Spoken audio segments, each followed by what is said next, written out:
wabarakatuh. Apa kabar semuanya anak-anak? Semoga baik-baik saja dan selalu dalam keadaan sehat dimanapun berada. Sebelum kita memulai masuk dalam materi yang akan Ibu sampaikan ini, terlebih dahulu kita membaca doa untuk mengambil berkahnya agar apa yang kita dapat pada hari ini bermanfaat untuk kita semuanya di dunia dan di akhirat. Amin. Bismillahirrahmanirrahim. Raditu billahi rabba wa bil islami dina wa bi Muhammadin nabiyya wa rasulah. Rabbi zidni ilma warzuqni fahma. Artinya, aku ridha Allah Subhanahu wa taala sebagai Tuhanku dan Islam sebagai agamaku dan Muhammad sallallahu alaihi wasallam sebagai nabi dan rasulku. Ya Allah, tambahkanlah kepadaku ilmu dan berikanlah aku pemahaman yang baik. Amin. Pada kesempatan kali ini, Ibu akan memberikan materi pelajaran tentang kisah teladan Nabi Muhammad sallallahu alaihi wasallam, Rasulku. Anak-anak semuanya, adapun capaian pembelajaran, siswa mampu menceritakan kembali kisah-kisah penting dalam kehidupan Nabi Muhammad sallallahu alaihi wasallam. Kemudian siswa dapat meneladani sikap Nabi yang selalu berperilaku baik terhadap sesama.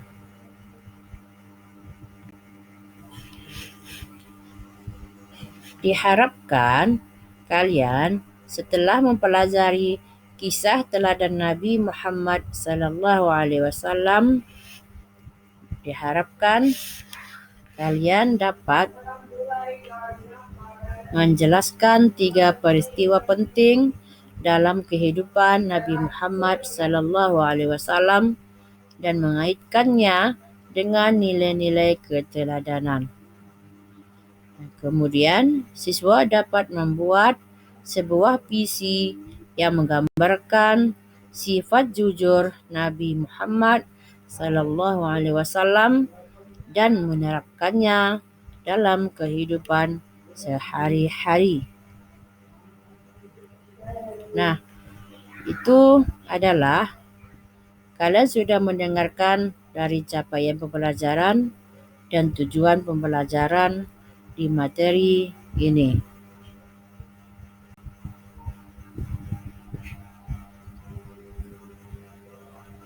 Sebelum kita lebih masuk ke dalam materi lagi, siapakah Muhammad sallallahu alaihi wasallam? Muhammad bin Abdullah bin Abdul Muttalib bin Hashim bin Abdul Manaf bin Qusay bin Kilab bin Murrah bin Ka'ab bin Lu'ay bin Khalid bin Fir, dijuluki Quraisy bin Malik bin An-Nadar bin Kinanah bin Khuzaimah bin Madrikah bin Ilyas bin Mudar bin Nijar bin Ma'ad bin Adnan. Itu adalah silsilah dari Nabi Muhammad sallallahu alaihi wasallam.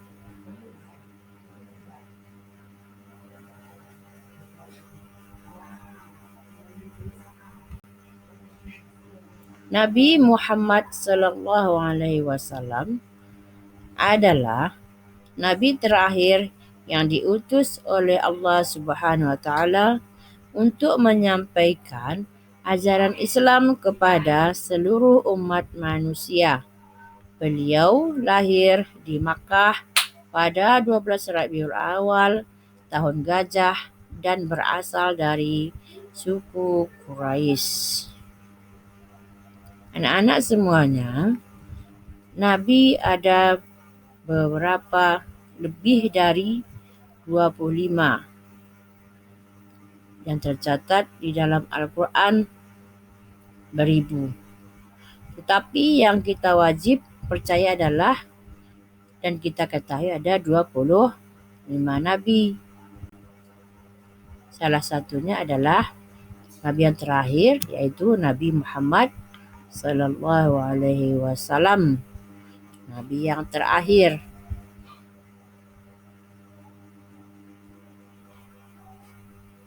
Nabi yang menyempurnakan dari ajaran-ajaran sebelumnya.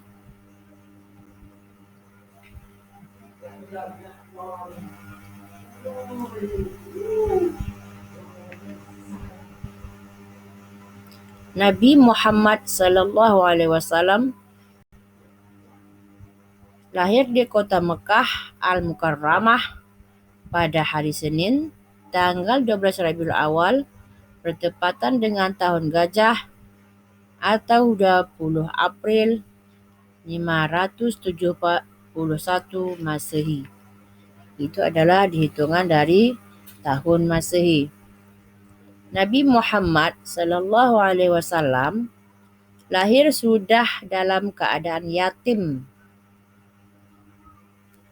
Abdullah, ayahnya, telah lebih dahulu wafat, sedangkan Nabi Muhammad sallallahu alaihi wasallam waktu itu masih dalam kandungan ibunya. Kira-kira masih berusia 2 bulan di dalam kandungan ibunya. Ketika itu ayahnya wafat. Abdullah bin Abdul Muthalib sebagai ayah tidak meninggalkan harta benda yang banyak yang akan diwarisi putranya. Abdullah hanya meninggalkan beberapa ekor unta saja. Ibu Muhammad bernama Aminah bin Wahab dari kalangan suku Quraisy yang terpandang mulia di masa itu. Nabi Muhammad sallallahu alaihi wasallam pada masa bayi diasuh oleh Halimah. Setelah usia lebih kurang 2 tahun, Halimah menyerahkan kembali Muhammad sallallahu alaihi wasallam kepada Aminah. Pada masa kanak-kanak, Muhammad kecil selalu diajak pamannya Abu Thalib mengembala kambing. Ia senang dengan pekerjaannya dan sayang pada hewan. Karena itu, paman Muhammad sallallahu alaihi wasallam sering menyebutnya si cerdas yang lincah dan baik. Pada usia muda, Nabi Muhammad sallallahu alaihi wasallam terkenal tabah, sabar, bertanggung jawab, bekerja keras, dan sangat jujur, sehingga diberi julukan Al-Amin. Artinya terpercaya. Pekerjaan yang digelutinya saat itu adalah berdagang ke negeri Syam.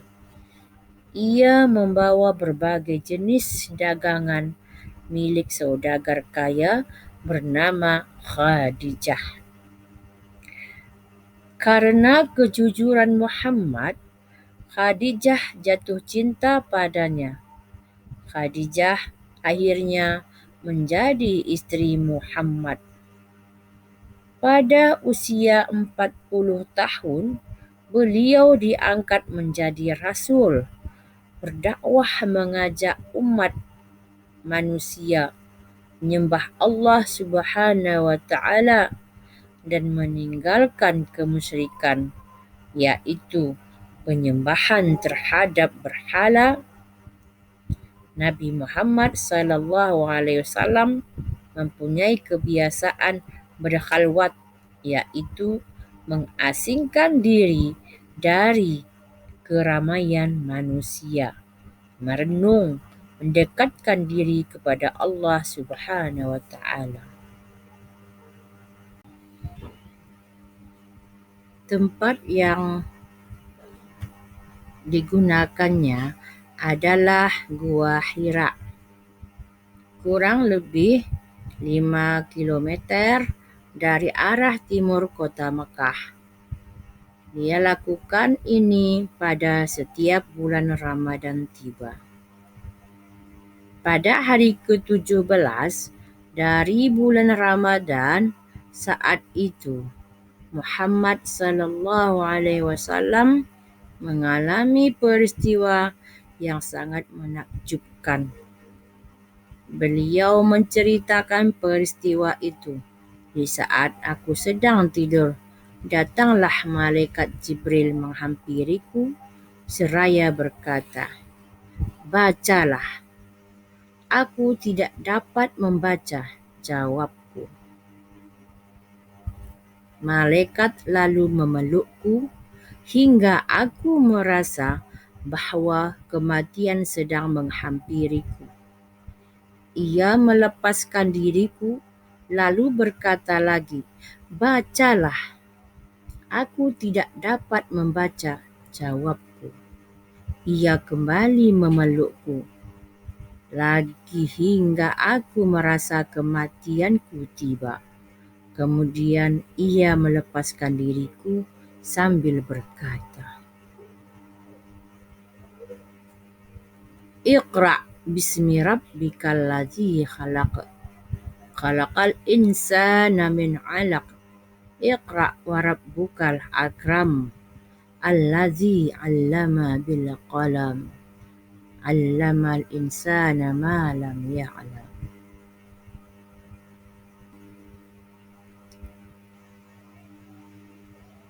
Itu adalah dari kejadian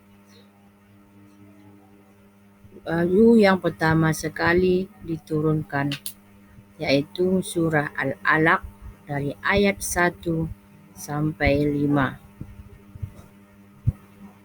Nabi Muhammad SAW menerima wahyu pertama pada usia 40 tahun di Gua Hira, Mekah. Wahyu tersebut disampaikan oleh malaikat Jibril dan berupa ayat-ayat pertama dari Al-Quran surah Al-Alaq ayat 1 sampai 5.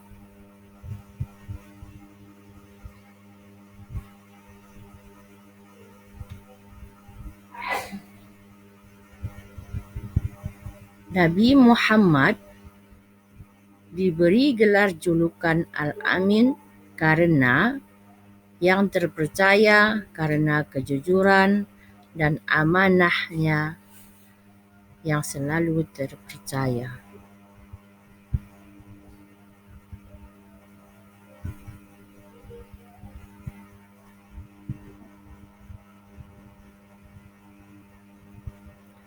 Anak-anak, jadi itu adalah kisahnya Nabi Muhammad SAW, wahyu yang pertama sekali diturunkan kepada Nabi, yaitu surah Al-Alaq. Nabi Muhammad SAW di dalam menyebarkan agama Islam begitu banyak rintangannya, penuh liku-liku, penuh pengorbanan. ketika Nabi Muhammad SAW dalam menyiarkan agama Islam. Dalam menyiarkan agama Allah Subhanahu wa taala, Nabi Muhammad SAW tidak pernah takut sekalipun berhadapan dengan berbagai rintangan. Dakwahnya sering dihadang, bahkan diancam akan dibunuh. Abu Jahal adalah orang yang paling membencinya. Suatu ketika, Nabi Muhammad SAW sedang beribadah. Lantas Abu Jahal dan komplotannya datang dengan sengaja mengotorinya dengan najis. Tahukah najis anak-anak? Yaitu kotoran ataupun disebut dengan ee. Namun Nabi Muhammad SAW hanya berdoa kepada Allah Subhanahu wa taala, "Ya Tuhan, kepada Engkau aku menyerahkan kaum Quraisy." Doa ini dibacakan berulang-ulang. Begitulah Nabi Muhammad SAW pemaafnya. Sekalipun sudah dihina, diinjak-injak, dipukul, bahkan dilempari dengan kotoran, tetapi Rasulullah SAW tidak pernah mendoakan yang buruk-buruk. Tetap mendoakan kepada mereka yang selalu menyakiti Rasulullah dengan doa yang baik. Nabi Muhammad SAW selain terkenal jujur dan pemaaf, juga peduli dan mencintai anak yatim. Nabi pernah bersabda, "Barang siapa yang merawat dan mengasuh anak yatim dengan sebaik-baiknya, kelak mereka akan masuk surga dan tempatnya berdekatan dengan Nabi." Hal ini diisyaratkan Nabi dengan jari telunjuk dengan jari tengahnya yang berdekatan dan tidak halangan apapun. Begitulah cintanya Nabi Muhammad SAW kepada umatnya, terutama kepada anak yatim. Rasul terakhir adalah Nabi Muhammad SAW. Dialah Nabi dan Rasul penutup. Tidak ada Nabi lagi dan Rasul setelahnya, karena Nabi Muhammad SAW sebagai penutup para nabi. Nah, anak-anak semuanya, anak soleh dan solehah yang ibu sayang, itu adalah kisah dari Nabi Muhammad SAW dalam menyiarkan agama Islam penuh rintangan. Patutnya kita selalu mencontoh sifat Nabi Muhammad SAW, yaitu sifat pemaaf.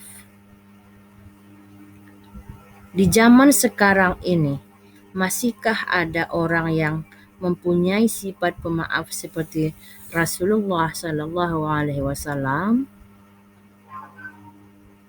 Mungkin di zaman sekarang sudah jarang. Tetapi setelah kalian mempelajarinya tadi, mendengarkan kisahnya yang ibu bacakan tadi, ibu berharap kita semuanya meneladani sifat Nabi Muhammad SAW yang sifat pemaafnya. Di sini ibu ingin menyampaikan ada beberapa akhlak Nabi Muhammad SAW yang patut dicontoh dan diteladani. Pertama, yaitu jujur dalam perkataan dan perbuatan. Nah, jujur dalam perkataan dan perbuatan ini dari kata-katanya sesuai dengan perbuatannya. Ibu berharap kalian dapat menirunya. Dari kalian berkata jujur juga diiringi dengan perbuatan kalian.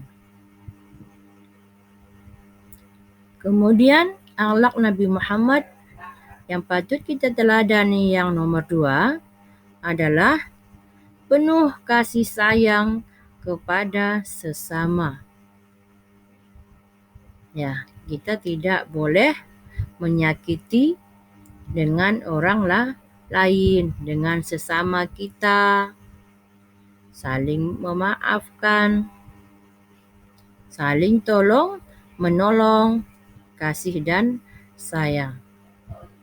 Kemudian akhlak Nabi Muhammad SAW yang patut kita teladani yaitu nomor 3, sabar menghadapi cobaan.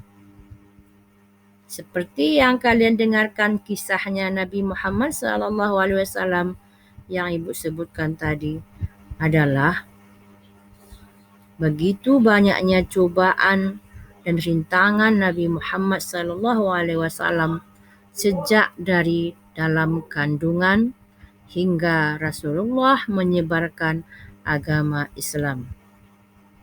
Cobaan ketika Nabi Muhammad di dalam kandungan adalah sudah dalam keadaan yatim di usia kandungan 2 bulan ketika Rasulullah di dalam kandungan ibunya yaitu Aminah. Jadi ketika lahir sudah dalam keadaan yatim. Kemudian akhlak Nabi Muhammad SAW yang patut kita teladani yang nomor 4 yaitu selalu memaafkan kesalahan orang lain.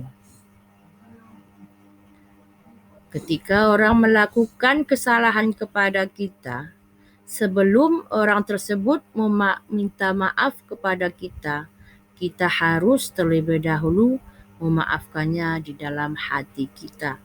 Itu adalah pahalanya sangat besar anak-anak.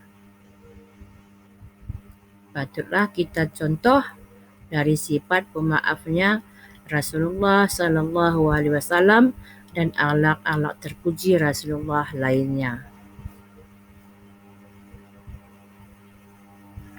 Nah, anak-anak semuanya, memang tidak mudah sekali menerapkan apalagi sifat pemaaf ini yang berhubungan dengan manusia. Tidaklah sangat mudah, tetapi kita harus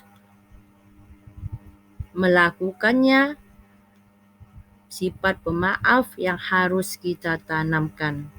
Apalagi jika orang tersebut melakukan kesalahan kepada kita, tentunya kita akan merasa sakit hati, tetapi kita harus memaafkannya, yaitu dengan meneladani sifat Nabi Muhammad SAW.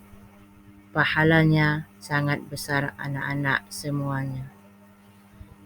Kita tidak boleh memiliki sifat rasa dendam, iri kepada orang lain. Ibu berharap kalian semuanya menghindari dari sifat-sifat tercela. Karena sifat tercela akan merugikan diri sendiri. Tidak akan bisa hidup tenang apabila memiliki sifat yang tercela. Ibu berharap kalian semuanya memiliki sifat-sifat terpuji. Amin.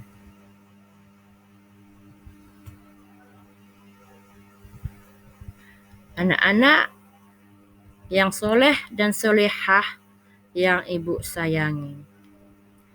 Ibu berharap di dalam pelajaran ini selanjutnya kalian masih tetap semangat. Baiklah, ini adalah dari perjuangan Nabi Muhammad SAW. Pertama, Rasulullah SAW itu mengajak manusia kepada tauhid, yaitu keesaan Allah Subhanahu wa Ta'ala. Tidak mudah anak-anak ibu ketika mengajak manusia yang tidak beriman mengakui keesaan Allah. Tapi seperti itulah Rasulullah Sallallahu Alaihi Wasallam mengajak tidak pantang menyerah kepada umatnya. Kedua, menghadapi penolakan dan tekanan dari kaum kafir Quraisy. Begitu banyak rintangannya, bahkan Rasulullah hendak mau dibunuh ketika menyiarkan agama Islam. Tapi Rasulullah tidak pernah takut dan gentar menghadapinya dengan kebenaran. Hijrah ke Madinah sebagai strategi dakwahnya. Setelah penolakan di kaum kafir Quraisy, Rasulullah SAW beserta pengikutnya hijrah ke Madinah. Di sini juga ada mukjizat Nabi Muhammad SAW. Yang pertama adalah Al-Quran. Al-Quran mukjizat terbesar. Al-Quran yang anak-anak ibu pegang sekarang adalah mukjizatnya Nabi Muhammad SAW. Al-Quran ini banyak sekali faedahnya. Banyak sekali obat-obatan ataupun disebut dengan Al-Quran ini adalah obat hati. Kemudian mukjizat yang kedua, membelah bulan, Syak al-Qamar. Rasulullah mukjizatnya bisa membelah bulan. Dalam bahasa Arabnya Syak al-Qamar. Yang ketiga, air memancar dari jari-jarinya.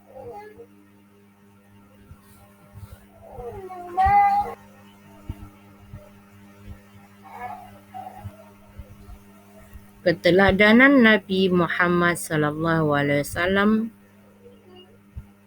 pertama meminta maaf dan memaafkan. Di zaman sekarang sulitnya orang yang meminta maaf apabila telah melakukan kesalahan. Kita harus meneladani sifat Rasulullah meminta maaf dan memaafkan. Kedua, melaksanakan kewajiban ibadah, solat tepat waktu, dan ibadah-ibadah lainnya. Ketiga, senantiasa berbagi sedekah.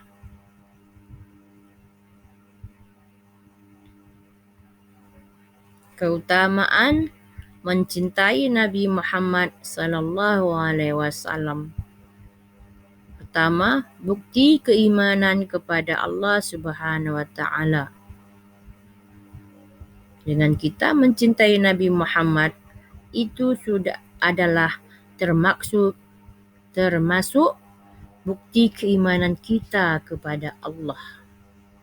Jika tidak mempercaya adanya Nabi, tidak mau mengikuti sunnah-sunnah Nabi, berarti tidak punya keimanannya kepada Allah. Yang kedua, mendapat syafaat di hari kiamat. Ketika kita di akhirat nanti, apabila kita mencintai Nabi Muhammad, dengan mengamalkan sunnah-sunnahnya dan mengikuti ajaran-ajaran Nabi Muhammad SAW, insya Allah kita akan mendapatkan syafaatnya di hari kiamat. Yang ketiga, meneladani akhlak Rasulullah mendekatkan kita pada Allah. Iya, kita akan mendekat dengan Allah bila kita meneladani sifat akhlaknya Rasulullah. Berharapkan semoga kalian semuanya memiliki keteladanan dan menjalankan akhlak-akhlak terpuji Rasulullah sallallahu alaihi wasallam. Amin. Anak-anak ibu yang soleh dan solehah, di sini ibu berharap kepada kalian setelah mempelajarinya tadi dari kisah-kisah Rasul, kisah kesabaran, sabar menghadapi ujian, sabar menghadapi cobaan, sabar menghadapi rintangan di jalan menyiarkan agama Islam. Ibu berharap kalian memiliki sifat kebiasaan. Ibu berharap kalian nanti juga akan menerapkannya, yaitu sikap kebiasaanku. Dicatat ya. Insya Allah aku suka membantu. Kita harus menerapkan dalam hati kita, insya Allah aku suka membantu, menolong orang yang dalam kesusahan. Teman kita kesusahan, kita akan membantu. Itu adalah sifat terpuji. Yang kedua, harus dibiasakan, insya Allah aku menjadi orang jujur. Iya, berkata yang jujur. Berkata yang jujur. Tidak boleh membuli teman. Berkata yang benar. Apa itu membuli? Jika kawannya suka dibuli, ketika ditanya dia berkata dia tidak bersalah. Ibu harap kalian tidak akan memiliki sifat tersebut. Yang ibu harapkan adalah kalian bisa menjadi orang yang jujur. Amin. Kemudian, ketiga, insya Allah aku suka membaca Al-Quran wahyu Allah Subhanahu wa Ta'ala. Dibiasakan membaca Al-Quran di rumah. Paling tidak satu hari itu dibaca 2 lembar. Ya, itu minimal. Pagi dibaca Al-Quran setelah subuh, berangkat ke sekolah. Biasanya juga kalian pulang dari sekolah, setelah zuhur ada namanya sekolah mengaji. Kemudian setelah sore masuk maghrib juga ada sekolah mengaji. Itu bagi yang orang yang mengaji di tempat pengajian. Bagi yang tidak, ibu berharap kalian membaca Al-Quran mandiri di rumah, belajar bersama orang tua. Yang keempat, insya Allah aku sayang kepada anak yatim. Iya, ini adalah umpamakan Rasulullah tadi seperti jari telunjuk dan jari tengah.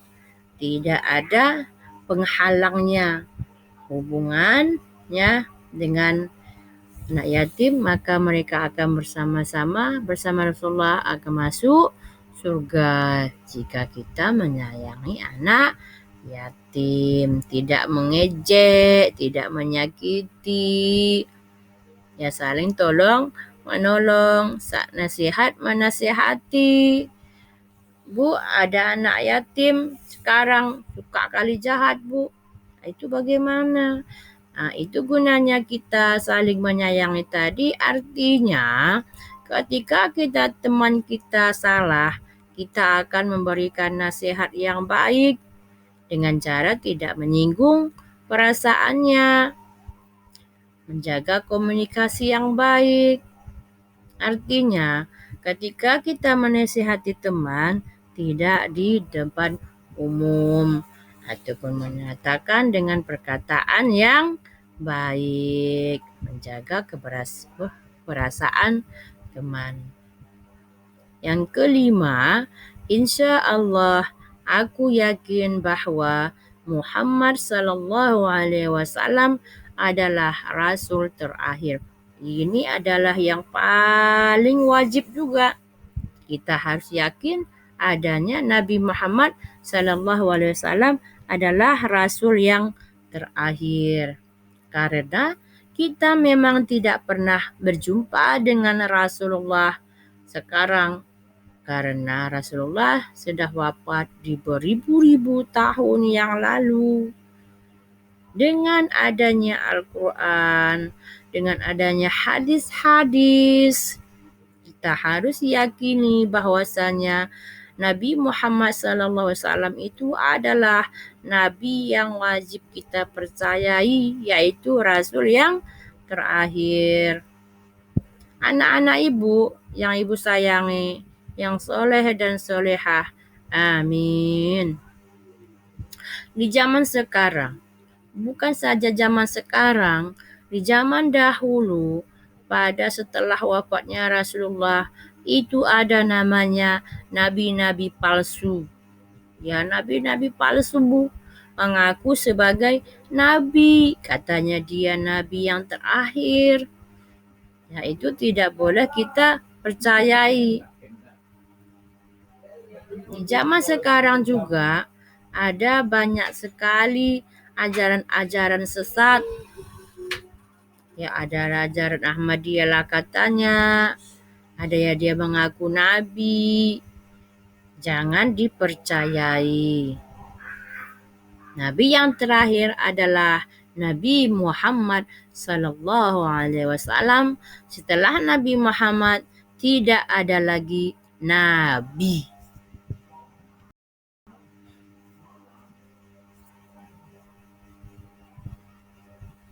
Anak-anak ibu yang ibu sayangi,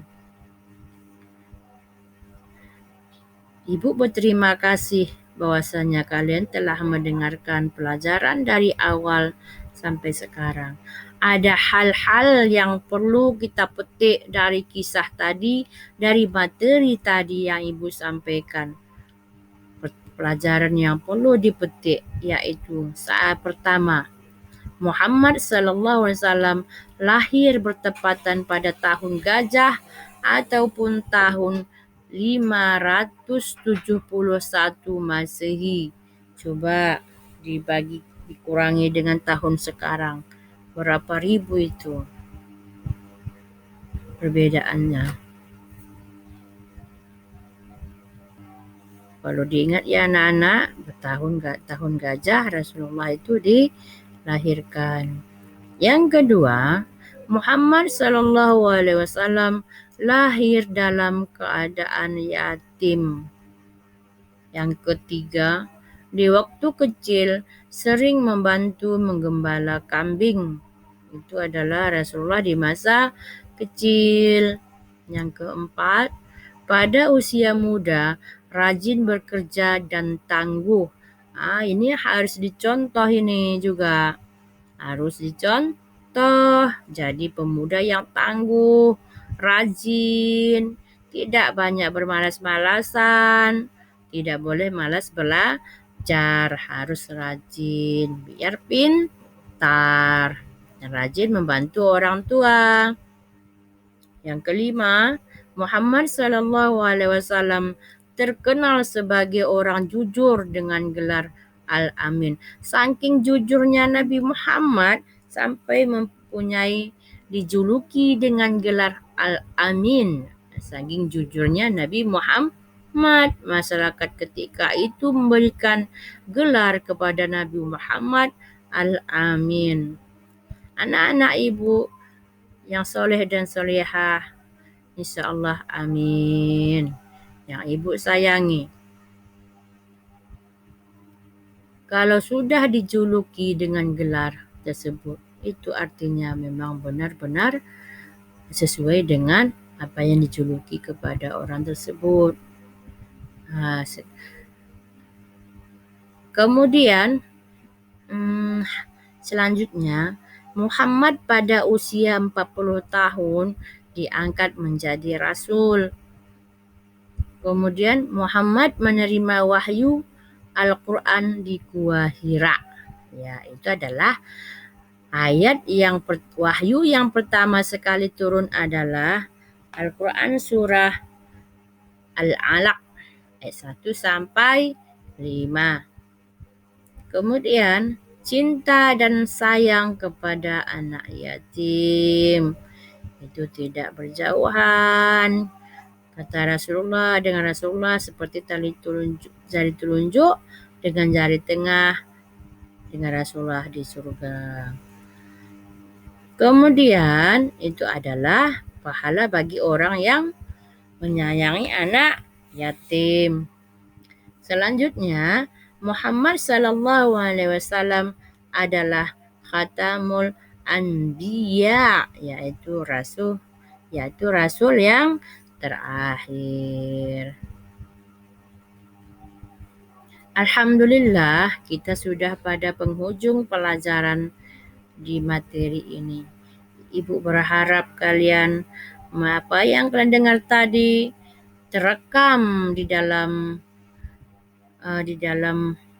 hati dan pikiran. Semoga apa yang kalian lihat dengar tadi dipelajari pada hari ini bermanfaat untuk kalian semuanya, umumnya kepada kita untuk dunia dan akhir. Amin. Semoga berkah.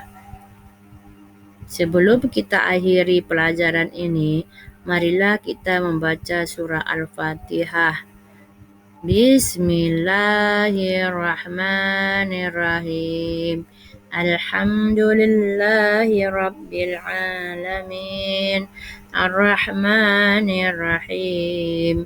Maliki Yaumiddin. Iyyaka na'budu wa iyyaka nasta'in.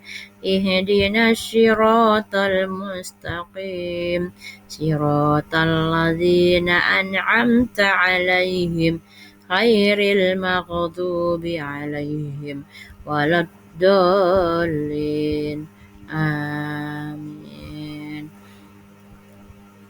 Ibu akhiri, insyaallah kita akan berjumpa lagi di waktu minggu ke depan. InsyaAllah, semoga kita selalu diberikan Allah umur yang berkah yang panjang, umur berkah yang panjang, ilmu yang bermanfaat. Amin. Ibu akhiri, Assalamualaikum warahmatullahi wabarakatuh.